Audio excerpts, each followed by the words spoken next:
Hola muchachos, una cordial bienvenida a este nuevo tema en el que trataremos sobre las herramientas para el estudio de los aspectos biológicos dentro de la ingeniería ambiental. Tenemos entonces que la ingeniería ambiental, digamos como práctica, hace parte de lo que conocemos como ciencias ambientales, y dentro de las ciencias ambientales entonces se va a encargar de diseñar, aplicar, gestionar todo lo que tiene que ver con procesos, productos y servicios tecnológicos. Finalmente, como lo haría cualquier ingeniería, pero entonces ¿con qué fin o para qué?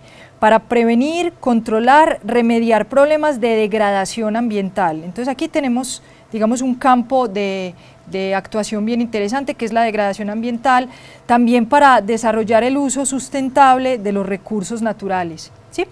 Digamos que esto puede hacerse mediante la conservación y preservación de los recursos naturales, por supuesto, también mediante el planteamiento de soluciones para enfrentar la actual crisis ecológica, finalmente procurando garantizar y mejorar la calidad de vida de nuestra especie, pues actual y futura. O sea, la idea también es pensar en, cuando hablamos de sostenibilidad, en mantenernos como especie, digamos, en un futuro a cercano, mediano y largo plazo, ¿cierto?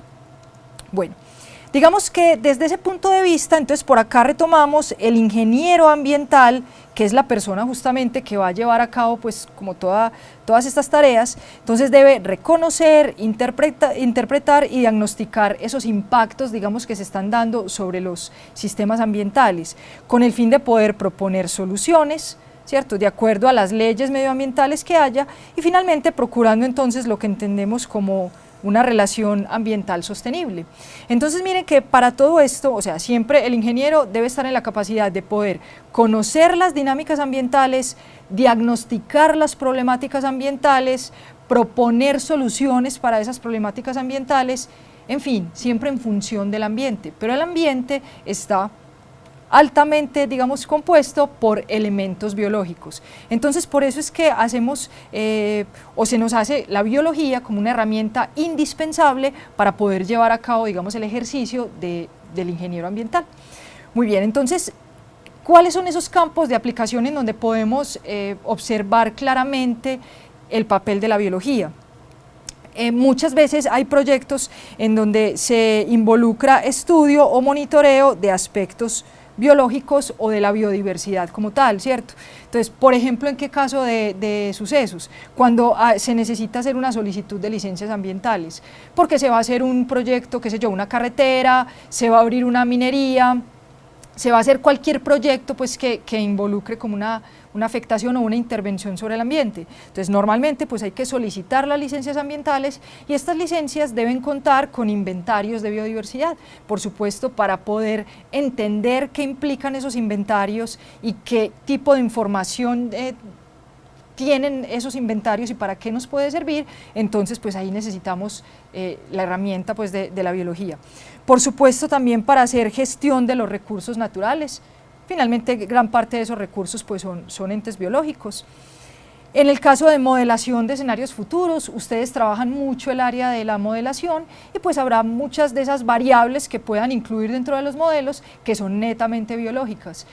Variables como densidades poblacionales, tasas de crecimiento o de mortalidad de algunas poblaciones, tasas, qué sé yo, por ejemplo, fotosintéticas, tasas de evapotranspiración. Todos esos fenómenos pues son fenómenos biológicos y pueden ser considerados dentro de procesos de modelación. Todo lo que tiene que ver con legislación ambiental, entonces implica que se tenga un conocimiento sobre los organismos, ¿sí? Aplicaciones prácticas como la silvicultura, la agronomía, la gestión de la vida silvestre, pues entonces todo eso también se puede llevar a cabo desde la ingeniería, pero requiere de unos conocimientos biológicos de los organismos. Por supuesto, comprensión de la ecología poblacional para poder administrar poblaciones de importancia. Entonces, poblaciones de importancia pueden ser poblaciones que yo quiero utilizar para beneficios económicos, para alimentar, o poblaciones para sacar algún recurso genético, ¿sí? O algún, no sé, algún compuesto específico para la industria farmacológica, todo eso. Entonces, digamos que pues la población, o sea, la fuente, digamos, de donde vamos a sacar esas sustancias, debo mantenerla viable por mucho tiempo. Entonces pues a partir de la comprensión de la ecología poblacional de diferentes tipos de especies, puedo lograr, digamos, diseñar como una estrategia para mantener esas poblaciones. También cuando se quieren mantener bosques, digamos, como áreas protegidas o campos de cultivo que sean funcionales a largo plazo, o sea, que no agoten sus nutrientes y sus recursos y que puedan ser funcionales durante un largo periodo de tiempo. También para administrar, por ejemplo, poblaciones de animales que sirven para la caza o para la pesca, pues en el caso de especies que son explotadas para la alimentación o inclusive para prácticas deportivas. Por supuesto, también en el caso del manejo de los residuos, ¿sí? Hay muchos residuos que pueden manejarse de manera estratégica, teniendo en cuenta que organismos biológicos son capaces de hacer un reciclaje adecuado de esos, digamos, de esos residuos, ¿cierto? O devolverlos pues a los ciclos biogeoquímicos de la naturaleza. Muy bien, entonces digamos que todo eso es importante conocerlo, pero todos esos aspectos biológicos podríamos resumirlos, digamos, en cuatro estrategias o en 4 elementos de la biología que van a ser fundamentales para poder comprender cómo es que los organismos están funcionando y cómo podemos utilizar esa información dentro de la ingeniería. Entonces digamos que ese primer elemento va a ser la taxonomía. ¿Por qué es importante que un ingeniero, no estoy diciendo que un ingeniero deba ser taxónomo, ni deba saber de taxonomía, pero debe valorar la importancia de la taxonomía. Finalmente los que son taxónomos son los biólogos, ¿cierto? Pero la importancia de los taxónomos radica en que ellos conocen la nomenclatura de las especies, ¿cierto? Por eso inclusive la imagen, ahí tenemos una colección grande de escarabajos, miren cómo cada uno es una especie distinta, pues o cada grupito es una especie distinta, entonces los taxónomos son los que manejan estos nombres, saben cuáles son las especies, normalmente saben dónde habitan, cuáles son las condiciones de su biología básica, de su ecología, ese tipo de cosas. Entonces esa información va a ser muy valiosa, por ejemplo, para los inventarios de diversidad. Entonces si yo quiero hacer un inventario, yo no voy a ir a decir que me encontré 5 cucarrones que son distintos, yo voy a decir que me encontré 5 especies, ¿sí? O puede también suceder que me encontré 2 especies, aunque son 5 cucarrones distintos, en realidad 3 de ellos son diferentes estados de una misma especie, ¿cierto? O son diferentes formas de una misma especie, y ese tipo de cosas no las puede decir un taxónomo, entonces ahí está pues como digamos esa importancia.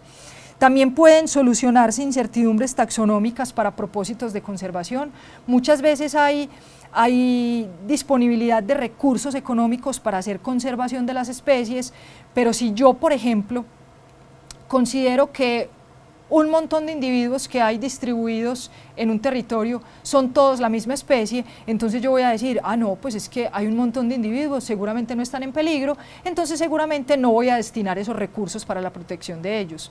Resulta que perfectamente puede pasar que llegue un taxónomo, haga un estudio y se dé cuenta que todo eso que yo consideraba una sola especie, en realidad son 100 especies.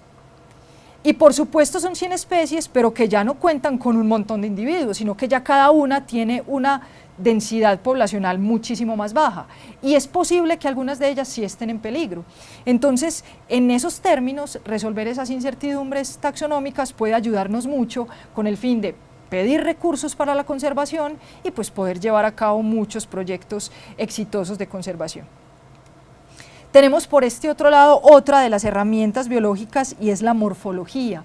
Entonces el estudio de la forma de los individuos nos puede dar mucha información sobre la forma como se están adaptando al ambiente, la influencia que el ambiente tiene sobre los organismos y cuáles son esos cambios que se están produciendo en los organismos, sobre todo actualmente, por ejemplo, en el caso del cambio climático, ¿cierto? Entonces hay muchos organismos que están evidenciando cambios morfológicos, ¿sí? Y pues esos cambios morfológicos es importante valorarlos justamente para mirar cuál es el impacto de esos diferentes, digamos, de esos diferentes fenómenos ambientales. También en el estudio de los bioindicadores, entonces ustedes, no solo en la ingeniería ambiental, sino también en la ingeniería sanitaria, utilizan mucho los bioindicadores para determinar, por ejemplo, si el ecosistema está en buenas condiciones, si el agua está contaminada, si el suelo está contaminado, ese tipo de cosas, ¿cierto? Entonces digamos que la morfología y bueno, y también la taxonomía nos ayuda para poder utilizar cierto tipo de organismos como bioindicadores exitosos. Tenemos por acá la tercera herramienta, que vendría a ser la fisiología. La fisiología es la que estudia todo lo relacionado con procesos, con el funcionamiento de los diferentes seres vivos.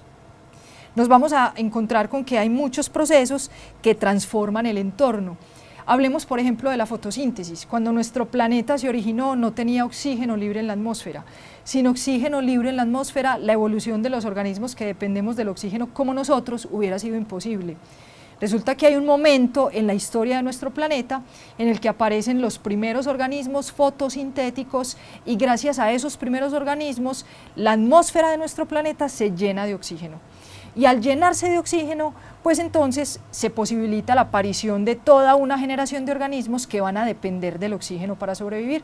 Entonces miren cómo un proceso fisiológico como lo es la fotosíntesis cambia, transforma el entorno, ¿sí? Inclusive la tasa fotosintética es continuamente utilizada en muchos procesos de modelación para mirar cómo está haciendo el reciclaje de carbono, bueno, ese tipo de cosas, o el crecimiento del bosque, ¿sí? Bueno, hay procesos de tipo fisiológico que también aparecen como respuesta al cambio ambiental, ¿cierto? Inclusive procesos en cuanto a funcionamiento fisiológico, pues, de los organismos, y en cuanto a cambios en el comportamiento, como lo hablábamos ahorita, también para el cambio climático. Entonces hay organismos que inhiben su reproducción solo porque el clima no es disponible para ella, entonces están, digamos, atrasando o adelantando sus épocas reproductivas, ¿sí? Entonces todo eso pues también es importante conocerlo.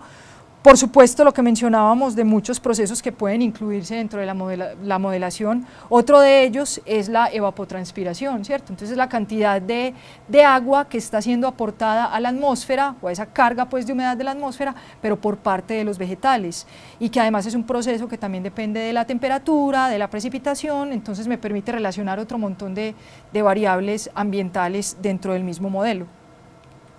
Y finalmente tenemos, digamos, el último aspecto dentro de la biología, que sería la ecología. Tal vez es la ecología la ciencia biológica que, digamos, más impacto va a tener, o que tiene un impacto más obvio dentro de las ciencias ambientales y por supuesto dentro de la ingeniería ambiental.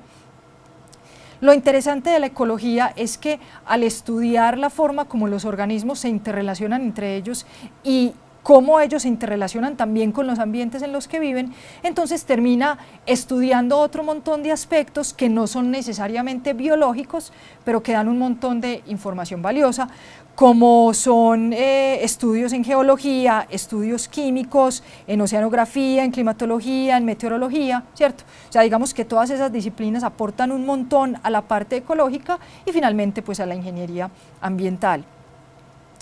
Tenemos acá que también la ecología considera el ambiente abiótico del planeta, entonces no solo me está estudiando los organismos presentes y la forma como ellos se interrelacionan, sino también la forma como cada uno de ellos se distribuye de acuerdo con ciertas variables ambientales, entonces de acuerdo con la composición del suelo, con la cantidad de precipitación, con los niveles de temperatura, con la cantidad de iluminación que es capaz de soportar o que requiere para llevar a cabo sus procesos vitales, en fin. Entonces al considerar o al incluir, digamos, dentro del mismo estudio, tanto la parte abiótica como la biótica, entonces digamos que nos está dando una visión muy general de la composición y del comportamiento pues de todos los individuos dentro del ecosistema. Y también es bien importante considerar que la ecología considera a los humanos como una parte de la vida en la Tierra, es decir, para la ecología nosotros somos una especie más que lleva a cabo interacciones, que lleva a cabo relaciones y que por supuesto termina afectando a las demás especies con las que convive. Inclusive hay, digamos, una parte de la ecología que considera también esas actividades económicas y políticas inclusive, ¿cierto? Y cómo esas actividades económicas y políticas interfieren en el desarrollo de los procesos y de las dinámicas ambientales.